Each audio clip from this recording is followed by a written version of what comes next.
Você tem dor? O doutor da dor responde. Oferecimento: Dr. Gabriel Longini. Muito bem, ele está de volta, né? Muita gente estava com saudade, inclusive nós aqui do programa, para conversar com o nosso convidado deste quadro especialíssimo. Primeiro quero cumprimentá-lo. Bom dia, doutor. Seja bem-vindo aqui ao Câmera Mais. Bom dia, Dilson. Tudo bem, Renata?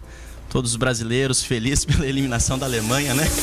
Hoje Brasil, né? Já deu Alemanha não, tem que dar Brasil sim, né? Já empatou, tá 7-7. Agora a Vitória vai classificar e já passamos a Alemanha. Tchau, tchau, né? Legal, o doutor continua conosco. E o doutor tá com um convidado especial que tá visitando Porto Velho hoje, né, doutor? Quem que tá aqui com o senhor no estúdio aqui? É meu irmão, é o Milton Gabriel Moreira Neto, é estudante de medicina e tá fazendo um fellow. O fellow é seguindo o serviço nosso de dor por 15 dias, pegando algumas das nossas experiências e levando para a cidade dele. Que maravilha, que ótimo, né?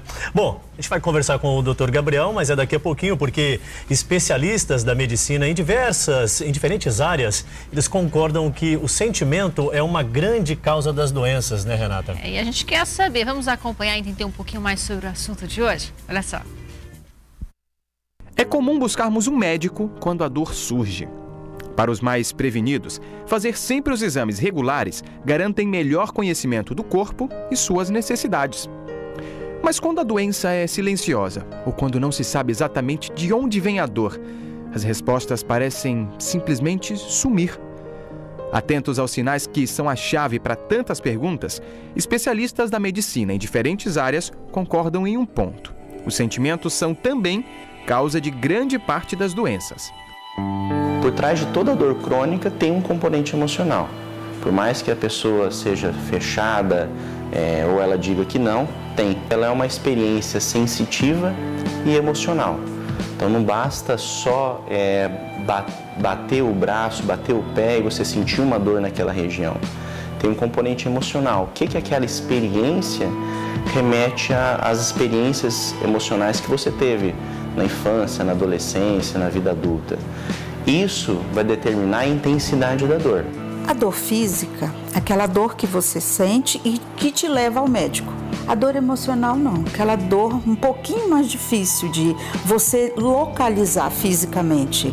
Aquela dor que é no peito, que é na alma, o coração está sangrando, está dilacerado, a tristeza. São dores não localizadas. Elas vão estar por detrás, normalmente, da dor física. Quando eu guardo a mágoa, eu guardo para mim a mágoa. E aí eu não consigo digerir isso da forma adequada. O meu corpo vai encontrar uma maneira de me chamar a atenção para isso. A dor aparece. Existem muitas doenças, principalmente autoimunes, artrite reumatoide, lúpus, fibromialgia, que o start delas está relacionado também a fator emocional. A depressão e a ansiedade são fatores emocionais que, em muitos casos, estão ligados à dor crônica, influenciando inclusive no modo e na intensidade que o paciente pode sentir a dor. Sinais evidentes como distúrbios do sono, da fome, irritabilidade, flutuação de humor e perda da autoestima refletem em fatores sociais, culturais, psicológicos e de comportamento. Não adianta o paciente chegar com um monte de exames de repente normais e eu achar que ele não tem dor. A dor dele às vezes pode ser de um trabalho sobrecarregado que ele não tem a capacidade de diálogo, que ele não consegue sentar com o chefe dele e conversar sobre o que deixa ele aflito, o que deixa ele limitado, a capacidade dele de repente de produzir mais ou menos. Então, a falta, às vezes, de um diálogo, a gente chama de fator esponja. A pessoa absorve tanto as coisas para ela que isso é um fator de ordem emocional que gera dor. E de que modo podemos tentar resolver esses problemas que parecem tão simples, mas que para alguns são como um caminho sem volta? É o autoconhecimento que vai te trazer isso. Então, como você vai perceber você, conhecer você, as tuas qualidades, os teus defeitos e passar primeiro a aceitar você mesmo? Não basta usar os melhores remédios, os melhores tratamentos intervencionistas para dor. Se você tiver um problema emocional e não tiver a coisa bem resolvida, nenhum tratamento, nenhum profissional da saúde vai conseguir dar um bom resultado para o paciente. Eu posso não ficar totalmente livre da dor, mas eu posso aprender a administrá-la.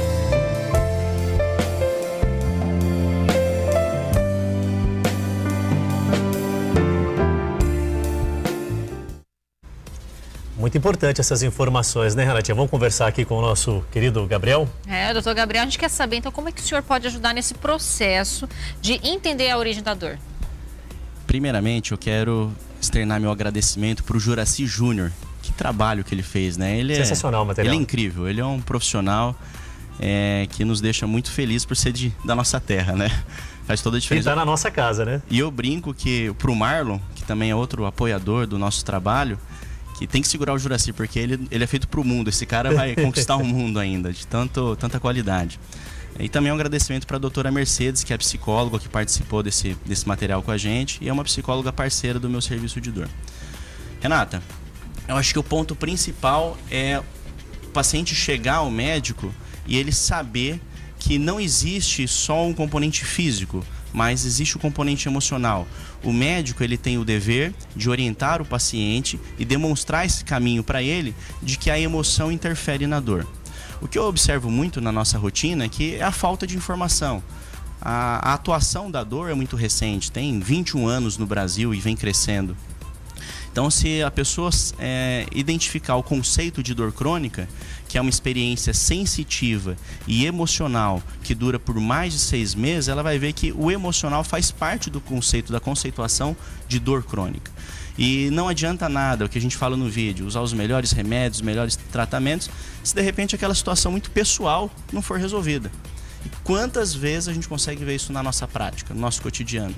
Pessoas que têm de repente um problema mal resolvido na sala de aula, no trabalho, com os pais. Esses dias eu estava assistindo um vídeo de pessoas que não gostam do Natal e tentando entender por que as pessoas não gostam do Natal e adoecem mais nessa época do ano. Existe um trabalho que mostra que aumenta o atendimento de urgência e emergência de pacientes, principalmente com dor relacionada à coronariana, que são aqueles sintomas de angina, aperto no peito, e pacientes que aumentam a procura no atendimento psiquiátrico, principalmente na época de final de ano. É relacionado a situações mal resolvidas. Às vezes, eu não vou dar meu braço a torcer e ligar para o meu pai. Não vou dar o braço a torcer e ligar para minha mãe, para o meu irmão.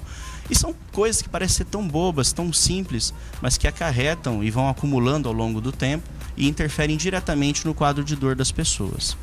Doutor, por que é tão difícil da grande maioria das pessoas entender essa questão da relação entre a dor emocional e física? É algo muito novo? É recente isso?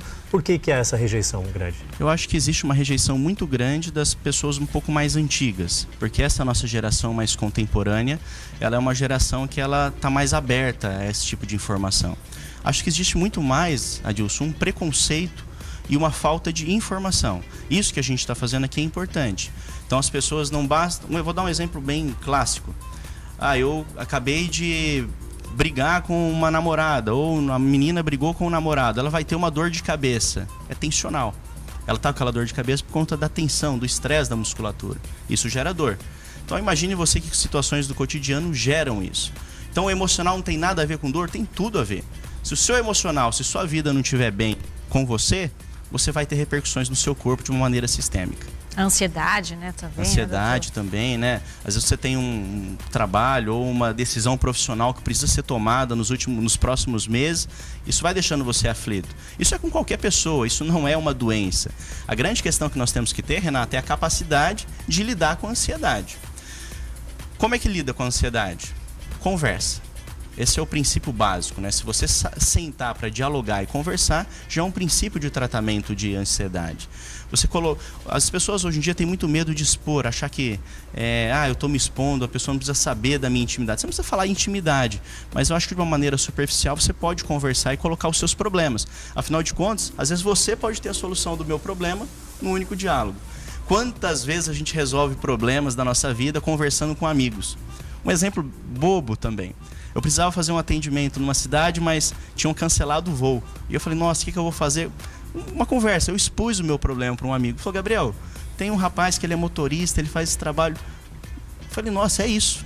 Então imagine se eu fico segurando esse problema para mim. Parece simples, mas essas atitudes fazem toda a diferença na sua vida saudável, no controle das dores e da ansiedade, Renato. Muitas das vezes, às vezes não pode ter a cura específica, o medicamento que vá resolver aquele problema propriamente dito, mas você pode aprender a administrá-lo, é mais ou menos isso que a gente está conseguindo entender. Perfeitamente, acho que você administrar, dor crônica é uma doença, a gente já vem falando isso há muito tempo, né?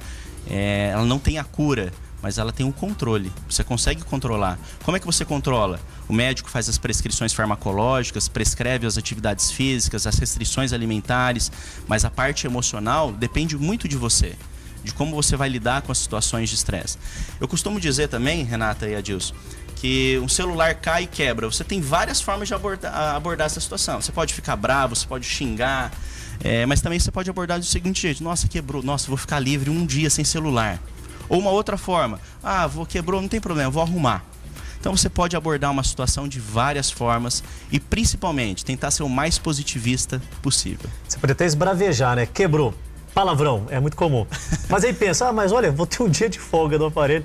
Tenta administrar isso que você acaba tendo resultados bem positivos. Isso, né? É exercício. Ninguém nasce fazendo, eu sei lidar bem com qualquer situação. Isso é um exercício que todo mundo pode fazer. Vai desde, eu lembro de uma pessoa que falava, eu não gosto de dar bom dia para as pessoas, porque eu vejo as pessoas todo dia. Então, mas começa a exercitar. Faz bom dia, bom dia. Bom dia, Renata. Boa tarde, Renata. Renata, pratica mais isso, tá? A pessoa começa brava aqui no programa. A pessoa começa a melhorar o sentimento dela, o convívio. Isso ajuda no controle da dor. É a mais absoluta verdade, isso aí. E, doutor, diante dessa realidade, o que o senhor tem de planos aí para o nosso cenário local aqui para trabalhar isso? Eu anunciei já há algum tempo atrás aqui com vocês um livro chamado O Outro Lado da Dor. O Outro Lado da Dor é uma literatura que eu desenvolvi para o paciente, para pessoas leigas, que aborda justamente isso, Renata. Como lidar com situações do cotidiano, familiares e pessoais, na prevenção da dor. É uma orientação muito mais emocional a lidar com essas situações do que fazendo receita, ensinando o paciente qual remédio tomar. Eu acho que isso é muito importante, eu acho que isso vale muito mais a gente prevenir do que depois abordar um tratamento. Sensacional, muito importante saber desses detalhes, e é bom que você, mesmo que seja de uma outra época, são aquelas pessoas mais conservadoras, busque um pouco dessa informação, porque faz toda a diferença. E o que o doutor está contando pra gente aqui na teoria é o que ele vive na prática, no dia a dia, e a gente tem depoimento de várias pessoas que passam pelo doutor e que tem o problema resolvido, tá bom? Muito obrigado ao doutor pela vinda. Muito obrigado. É um grande prazer estar aqui, viu? Agora, um pouquinho mudando de assunto, voltando ao futebol, daqui a pouquinho tem Brasil. Aí você pode deixar o palpite também, ué. 2-0 Brasil, Felipe Coutinho e Neymar. Olha, ele faz a previsão de tudo. Felipe Coutinho, Neymar, 2-0 Brasil, mas que avance para as oitavas. Muito obrigado, tá? Obrigado a você. Grande abraço, doutor Gabriel. Renatinha, tem recado importante pra gente, hein? E pra gente aproveitar o assunto, né? Pra você que tem dor crônica, como enxaqueca, dor de cabeça, dor nas costas, hérnia de disco, fibromialgia ou aquela dor que atrapalha a sua qualidade de vida, você precisa conhecer o atendimento personalizado, humano e efetivo do médico Dr. Gabriel Longini. Ele é médico, membro da Sociedade Brasileira para Estudo da Dor e se especializou no Hospital Israelita Albert Einstein, de São Paulo, instituição que ele é professor convidado hoje em dia. Então você de casa, olha só a nossa dica. No Brasil, a dor crônica atinge 37% das pessoas. E a automedicação pode trazer riscos sérios à saúde. Mas saiba que dor tem tratamento. Dr. Gabriel Longini é médico membro da Sociedade Brasileira para Estudo da Dor. Tem experiência clínica, conhecimento especializado. Traz um tratamento individualizado com tecnologia moderna, como a termografia. Saiba mais. Agende sua consulta. Dr. Gabriel Longini. O Dr. Gabriel Longini atende no seguinte endereço: Avenida Marechal Deodoro, subesquina com Rua Quintino Bocaiúva, próximo ao Hospital 9 de Julho. Para você marcar uma consulta, basta ligar ou enviar um WhatsApp para 981649090. Falou em tratamento da dor? Falou em atendimento com o Dr. Gabriel Longini, não é isso, Adilson? Perfeito, é isso mesmo, tá? E a semana que vem a gente tem mais o nosso Doutor da Dor Responde aqui. Você tem dor? O Doutor da Dor responde. Oferecimento: Dr. Gabriel Longini.